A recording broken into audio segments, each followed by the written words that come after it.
Hi guys, welcome to Beyond the Pale. You've got Nelly today, not Sonia. Sonia, my bot friend, is off out doing something else. Listen guys, I've been doing some digging today and I went way back to the beginning of the Idaho 4 case just to see if there was something I'd missed or things I'd forgotten about. Always helpful to do. I stumbled across something really interesting. It's an article about a young student called Sam Martinez. Now, you may have heard of him, I haven't, but he died in a hazing incident at WSU in Pullman on November the 12th, 2019. So while I'm reading this out to you, think about follow the money, think about Greek life, think about cover-ups, and let me know your thoughts in the comments below.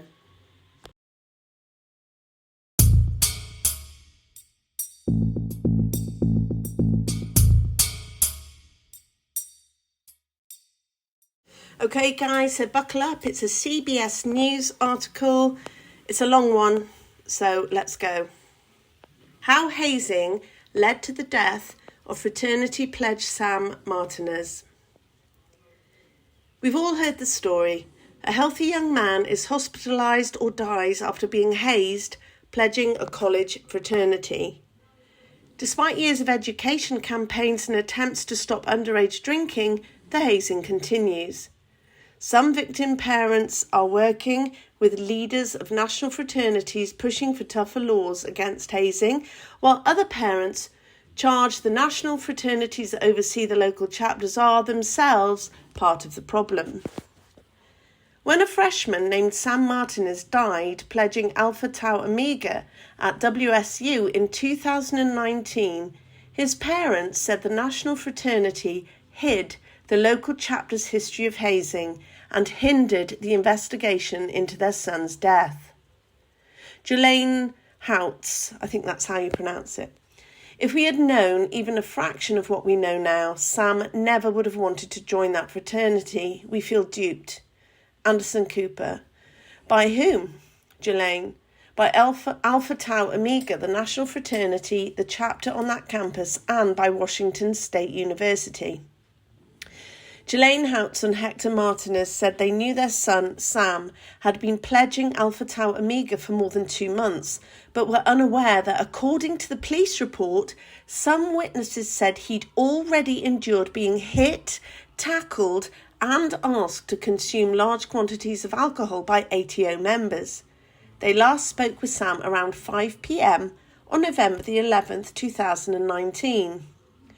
Jelaine, we told him that we loved him, and he said, I love you too, and that was the last time we got to talk to him. Hector Martinez, I remember we say, take care of yourself, and he say, don't worry, I got it. Around 9 p.m, Sam was summoned by fraternity members to Big Little Night, when each pledge learned who their big brother was, and, according to police, got introduced to the so-called family drink. ATO rules forbid hazing and alcohol at the fraternity house, but Sam recorded a video shortly after he and another pledge were given nearly half a gallon of rum by their big brother, the equivalent of about 40 shots. Gary Jenkins. I'm basically told, go ahead and start drinking. Anderson Cooper. 2 people drinking almost half a gallon of rum. Gary Jenkins. Correct. Gary Jenkins is Chief of Police in Pullman, Washington, where Washington State University is located. He oversaw the investigation into Sam Martinez's death. Gary Jenkins. It was about a half an hour later that witnesses were telling us there was only about 2.5 inches left in that half-gallon bottle. Wow. It wasn't the first violation of ATO's dry policy that semester. Sam shot another video in the fraternity basement in August. One young man is leaning over a garbage can. 2 others appear passed out. This one is propped up with a backpack. Gary Jenkins. They would put a backpack on someone so they wouldn't be able to stay on their back and potentially inhale their own vomit while they were unconscious. According to the police report, when Sam passed out, he too was left on a sofa in the basement. He died of acute alcohol poisoning hours later. Gary Jenkins. It was strictly from too much alcohol in his system that shut down his organs. Anderson Cooper. I assume it would have made a difference if when he had first passed out, somebody had called 911. Gary Jenkins. Absolutely. Anderson Cooper. Or taken him to an emergency room? Gary Jenkins. Sure. I mean, he was alive till around 4 or 4:30 in the morning. Any time before then, more than likely, his life would have been saved. A fraternity member did finally call 911 at 8:30 a.m. Police and EMTs found Sam's body on the basement floor. His blood alcohol level was nearly 5 times the legal limit. Later, according to police, the fraternity student president told them he got advice from ATO's national headquarters that Chief Jenkins had hampered the investigation. That Chief Jenkins said hampered the investigation. I think they mean had there. Gary Jenkins. The student president of the fraternity told us that they got word from National to instruct all of their members to delete all their social media. And so that tells me a lot about the national organisation, whether they're really interested in the truth. Anderson Cooper. Did they prevent justice? Gary Jenkins. I think so. I think there was very likely information that would be very relevant to the investigation of Sam's death that would have been in social media that now we will never know. 8 months after Sam's death, his parents filed suit against ATO, its members and WSU. Doug Fireberg, their attorney, has litigated more than 40 hazing cases during the last 2 decades. Doug Fireberg. This is an industry that's been involved in this sort of misconduct for decades. Anderson Cooper. I don't think a lot of people think of fraternities as an industry. Doug Fireberg.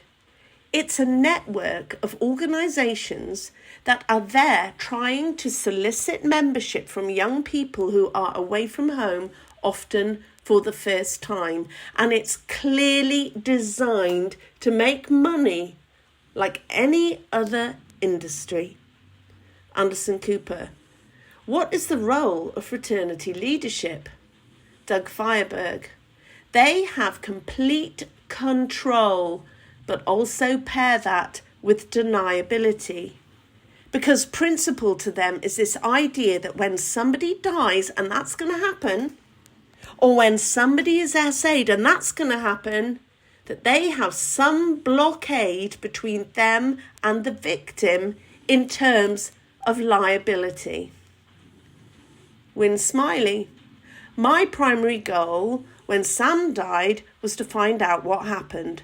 Liability was the last thing on my mind. Win Smiley has been CEO of Alpha Tau Omega's National Fraternity Organisation for 25 years and reports to a board of directors that has authority over its multi-million-dollar budget. He said they set the rules for ATO's 137 local chapters nationwide, educate members aggressively on their policies, banning hazing and underage drinking, and have the power to shut local chapters down. After Sam's death, Win Smiley flew to WSU the next day. Win Smiley. We wanted to find out who broke ATO policy. They knowingly decided to provide alcohol to Sam, which is a violation not only of our alcohol policy, but also of our hazing policy. Anderson Cooper. We understand you came with an insurance adjuster. Win Smiley. I came with Linda, who is a great investigator. She acts like a mother as it relates to them feeling comfortable with her. Anderson Cooper. Is she an insurance adjuster? Win Smiley. She is. Anderson Cooper. Do you turn over the results of any interviews you've done with members to the police? Win Smiley. Depends on the situation. Anderson Cooper. In Sam's death, did you? Win Smiley. I don't recall, frankly. Anderson Cooper. If you want to be transparent, You would turn over the results of those interviews to the police, no? Win Smiley. We would have certainly provided that information had the police asked. I'm sorry, my dog's sneezing. Sorry, I will continue. Chief Jenkins told us his officers were unaware Win Smiley and Alpha Tau Omega's insurance adjuster were conducting an investigation and received no information from ATO about what members told them. Anderson Cooper. The president of the fraternity told the police that, and I'm quoting, Nationals ATO had told them to delete all their social media. Win Smiley. Anytime the chapter is in a situation where it has knowingly violated ATO policy and we know that there's going to be news coverage, we advise chapters to take down their social media.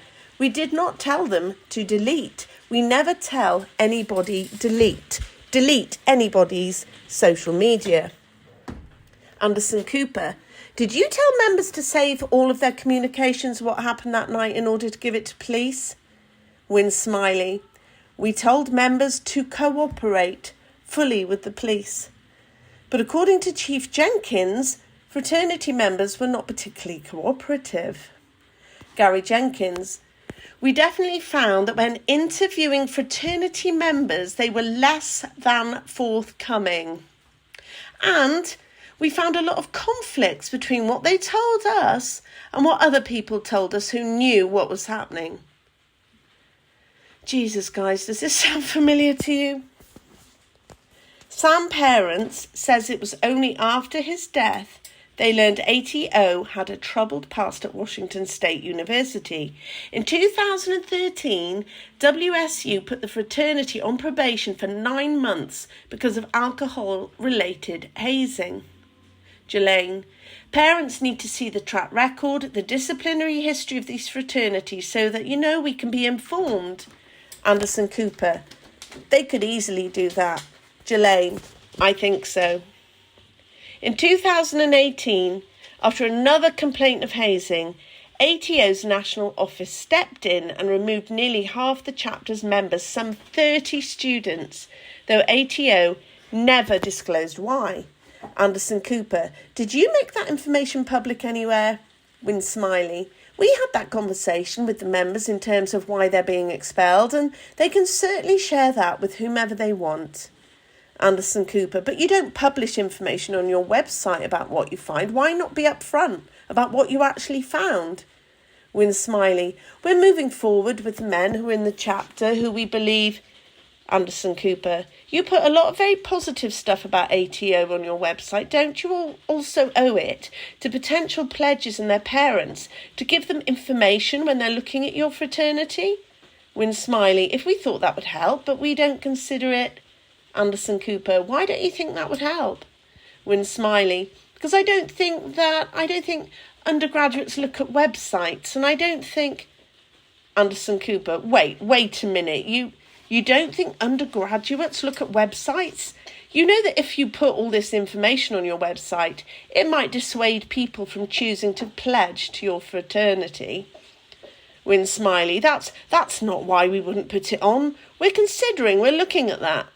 Win Smiley told us he supports efforts to increase criminal penalties for hazing, but doesn't believe his national organisation has a duty to supervise its local chapters.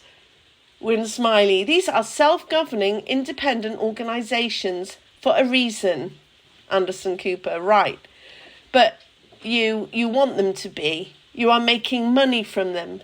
You can shut them down. You can go in and tell them you're going to drug test. You do have a supervisory function. You just are not wanting to embrace it.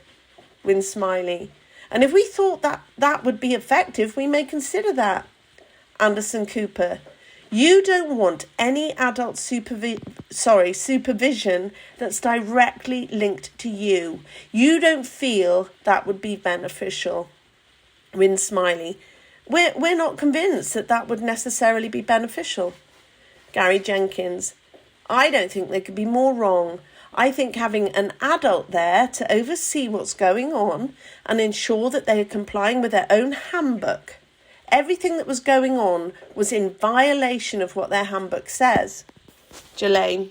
They set themselves up to ensure that if something goes wrong, that they can't be held accountable. And they'll point to the rogue fraternity members, or they'll point to the university, or they'll point at the young dead pledge and blame them. But it's never their fault. Anderson Cooper. Did they try to blame Sam? Jelaine. Oh yeah. Why was he drinking that night? That's not what we do here. Wynne Smiley says Sam Martinez wasn't bullied or pressured into drinking the night he died. Wynne Smiley. When push comes to shove, the pledges can stand up and say no. Anderson Cooper. Wait a minute, come on. Wynne Smiley. And I don't want to put that on them. I don't want to put that on them because that's not fair. I'm just saying that, Anderson Cooper. But come on, if a pledge says, this is ridiculous, I'm not going to drink hot sauce, I'm not going to do, squats against the wall, I'm not going to do 20 shots of rum, they wouldn't get into the fraternity. Wynne Smiley. No, and I'm telling you they would. Anderson Cooper. This is the second biggest night in the entire pledge process that Sam has undertaken. Wynne Smiley. He was provided the alcohol, should never have been provided the alcohol. Anderson Cooper. He wasn't provided the alcohol like somebody just goes and gets beer for some kids hanging outside a 7-Eleven. He was handed a nearly half a gallon of rum. You're saying if he had just said, you know what, no, this is ridiculous, they would have said, great, you can be a member of our fraternity, that's great, that shows spunk on your part. You think that's what would have happened? Wynne Smiley. Had he said, no, I don't want to drink, I'm confident he would not have had to have drinked. I don't think this man can talk. Anyway, Anderson Cooper.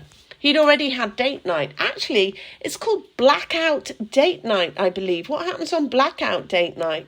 Wynne Smiley. So whoever organised that event for the fraternity, again, did so outside of ATO policy. And people were connected with dates, or they brought a date. Anderson Cooper. They were handcuffed to dates. Wynne Smiley. Some were, and Anderson Cooper. Yeah, well, he was handcuffed to a woman and told to drink, I think it was a half bottle of vodka. Wynne Smiley. And should have never been put in that position. In July, Alpha Tau Omega settled the lawsuit brought by Sam Martinez's parents without admitting wrongdoing. WSU removed its recognition of the chapter, and then ATO revoked its charter. The chapter can seek reinstatement in 2026. 7 fraternity members have been sentenced to between 1 and 19 days in jail for serving alcohol to minors. Sam's parents are now working with state legislators to try to make hazing a felony. Jelaine. He was the beautiful, quirky, funny centre of our world, and it felt like the earth just fell away the day we learned the news. Anderson Cooper. What do you want to see happen? Jelaine. I don't want to see any more young men die. Well. That was the article. It says, since our interview, ATO has updated its national fraternity website to include several instances of chapter discipline, including hazing incidents. So they've obviously become a little bit more transparent, but I think you'll see why I find this article incredibly important in relation to the Idaho 4 case. We've got, these basically young kids are running these sororities and fraternities themselves. There are no adults that supervise them. They are a law unto themselves. And when you seek to get advice from higher up in these organisations, they're told to delete their social media. They're taking no responsibility. And they are multi-million-pound organisations. For me, all our answers are somewhere within this article. That's just my opinion. But this speaks volumes to me. They're like their own kind of mafia organisation. They're just, like I said, a law unto themselves. And it's all swept under the rug. And we know a recent case, 40 vandals turning up at a house with broken pipes that beat someone up, someone who was so scared he had a knife under his pillow. And they want us to believe Kohberger did this. Well, the fact this happened on the 12th of November, 3 years prior, this big little night, then you've got blackout date night, but the 12th of November, these 4 students were killed on the night of the 12th, going into the early morning hours of the 13th. Is that a coincidence? Do we believe in coincidences? Maddie and Kaylee would have been at U of I in 2019. And I can't help but think of Maddie telling Adam everything, and they're going to get you for this. Maddie and Kaylee left their sorority. I smell so many rats. So guys, let me know your thoughts down below. Have a great Sunday, what's left of it, and I will speak to you soon. Take care. Bye. But if I lay down and I play dead and I stay dead, baby, you'll get sick of being the monster out of my head, under my bed. Think you're something out of my nightmares, standing right there. But if I lay down and I play dead and I stay dead, then will you get bored of killing me? Silhouettes of you are like a taunt. Never really know just what you want. With you I don't ever feel calm. I can feel the sweat inside my palms. Play with me like cats and a string. You don't understand the pain it brings. You don't ever wanna give me wings. You don't ever wanna set me free. You know I'm addicted to you, and it's twisted, you've been gifted with the evil voodoo. Got me coming back for more, even when I've been screwed. Dolls full of pins, pierce my heart straight through. I got issues in my head, I like you in my bed, but you keep me on red. Oh, everything is like a test, I better not text.